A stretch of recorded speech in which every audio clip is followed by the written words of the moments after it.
do you think the party would come around? You know, it's a long. I mean, this is one performance last night. It was pretty out of the ordinary for him. I think it's up to him. If he reaches out, as he started to do a couple times, and doesn't basically lecture the other people that are in elected office. We have 30 governors. We have legislatures across the country. We have the House and Senate. And I'm part of the team. I may be the leader of the team, but I'm part of the team. And if he gets some substance, I mean, the bottom line is he needs to read some briefing books and have some answers to these things. And, you know, there's no reason he can't. He's plenty smart. Up to this point, it's been throw the rocks at the window, smash anything in front of me.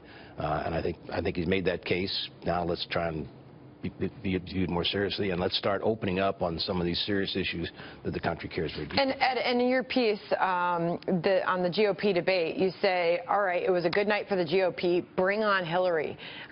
Who do you think is best suited of these candidates to beat Hillary Clinton? I think any of them last night can certainly stand on a stage with her. I mean, obviously Trump's the front runner and the probable nominee, but certainly any one of them can debate. Kasich has substance. Rubio's a great debater. Obviously, the National College debate champion is Cruz. It's interesting that you mentioned Kasich because the Democrats have said that they fear Kasich the most. I keep saying to all my Democrat friends, you guys do Kasich in. Everyone says he's the one I'd vote for. Well, you're not going to vote in a Republican primary, so all you do is damage the guy. I mean, John's a wonderful guy, and he's been a great governor.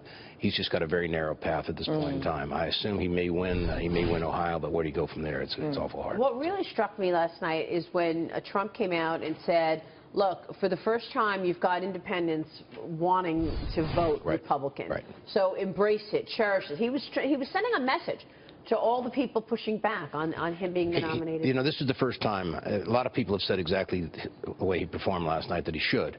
So it tells me that he's finally listening to someone, and I think that's very, very positive. You can't run a campaign by yourself. You need to have a good team around you that basically advises you well. And on the Democratic side, it is Bernie who is maybe bringing some new people, the millennials, in, whereas the turnout for Hillary Clinton has been extremely, I mean, in the millions kind of low, really, really low. Yeah.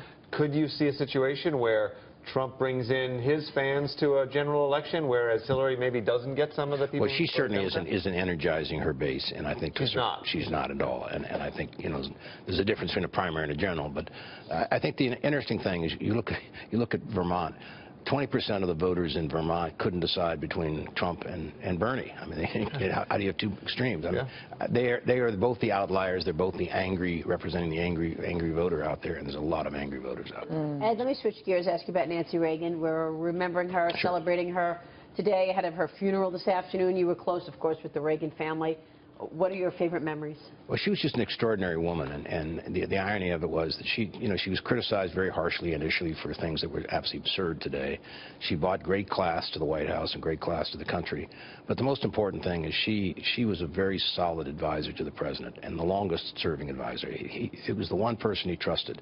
He had 5 chiefs of staff. He had 6 national security advisors. Nothing ever changed. She was always the one constant. And he was a very secure man, obviously very confident, very ideological. She was not quite as secure, so she was always reaching out, getting information, and always trying to pass it on to others in the White House. She was an extraordinary. The team was together was very, very critical. And when you see the pictures, you see such care and elegance that the way she treated him and touched him, and it's beautiful. I can tell you, I told a story in a USA thing I did. I was walking behind them, and this was during the Don Regan thing, and he was very gracious to her at all times, but she was nagging him big time. And I was about 10 feet behind him, so a place I shouldn't have been, and he just turned and he said, I heard you the first time, I heard you the second time, I don't want to hear you a third time. And she sort of looked at him, and then he kind of put his arm around her, and I walked down the road. I mean, it was a really extraordinary relationship that many of us have those kinds of relationships, and it was wonderful. You could tell they were best friends. They were best friends. They absolutely were best friends. Ed, thanks so much My for pleasure. that. Ed Rollins there.